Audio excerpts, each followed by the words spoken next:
Hey everyone, TJ Hernandez here, and I'm the founder of RosterCoach.com, a classroom-style video-based website that's designed to help you improve your daily fantasy sports game.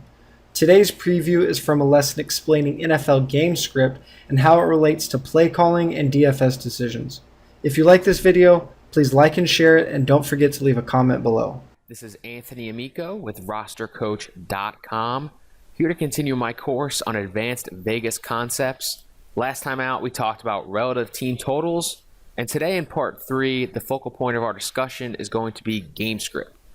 And I think game script is a pretty popular buzzword that you hear around both the NFL and fantasy communities, but I want to make sure that we understand exactly what that is before we move on. Chase Stewart of Football Perspective came up with this idea of game script, and it's basically just the average margin of lead or deficit that a team has in a given game. What game script does that you can't get from just looking at the final score of a football game is tell us not only how much did our team win or lose by, but what did their situation from a point margin perspective look like throughout the football game. So when we talk about having a positive game script, that means that a team was leading by a majority of the football game, and a negative game script usually implies that a team is trailing. We're going to put that into action here to give us some ideas of who we should be playing in DFS. So the first thing that's worth talking about is just what kind of plays are being run based on game script. So I made this scatter plot, which plotted 2015 game scripts for every game of the NFL season versus the pass to run ratio that that team had in that particular game. As you can see,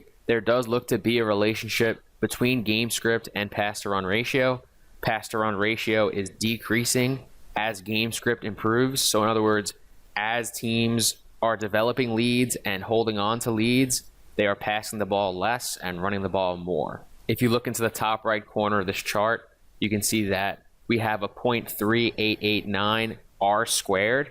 I think initially that might seem a little low, but when you consider that what that's telling us is that 39% of the variance in play calling of an NFL football game is just explained by game script, I think that that actually means a lot. I mean, we're not factoring in any tendencies that this team may already have. We're not factoring in the talent that this team may have in the passing game or in the run game. All we're saying is just based on game script, how much are we passing the ball versus the amount of times that we're running the ball. So I think that this relationship is actually quite strong. Another thing to consider when considering game script is pace. Football Outsiders does a really nice job of producing pace statistics for every season. And as you can see, they do separate it based on situation. We're going to be focusing mostly on the 3 columns towards the right that deal with having a lead of 7 or more, being within 6 points of one another, or trailing by 7 or more. Now, we could obviously look through these for every team in the NFL, and certainly you're going to want to check these stats for particular teams when you're doing your research. But if we want to develop some general trends, we can just head to the bottom where they give us the average. Remember that this data is being given to us in terms of seconds per play. So a higher number of seconds per play means that teams are running slower. A lower number of seconds per play means that a team is going faster. So if you look, you can see that on average, teams are playing slower when they have leads and faster when they are playing from behind. And this is a really important factor when considering game script. More plays means more opportunities and vice versa. So if you have a team that you know is going to be throwing the ball due to the game script, and also throwing the ball a lot because we think that they'll be from behind, that might be a situation where you want to target some pass catchers. And some of these teams do still play pretty fast with leads. Those are teams that we're going to want to consider running backs from. Overall, I think some combination of game script and pace is going to be really important when doing your daily fantasy research. So how does all of this relate to Vegas? Of course, this is an advanced Vegas concepts lesson. But pretty much we can just tie all of this information into the spread. The Vegas lines are going to give us a pretty decent idea of the game scripts that we're going to see. Obviously, if a team is favored in a given game, and the more they are favored by, we can assume that there's going to be some positive game script there.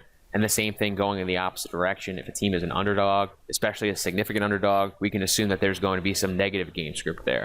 And that's all things that we need to factor in when considering the plays that we want to make in a given week. Being able to predict these situations ahead of time and figure out the players that are going to be useful in those spots is something that we absolutely have to do.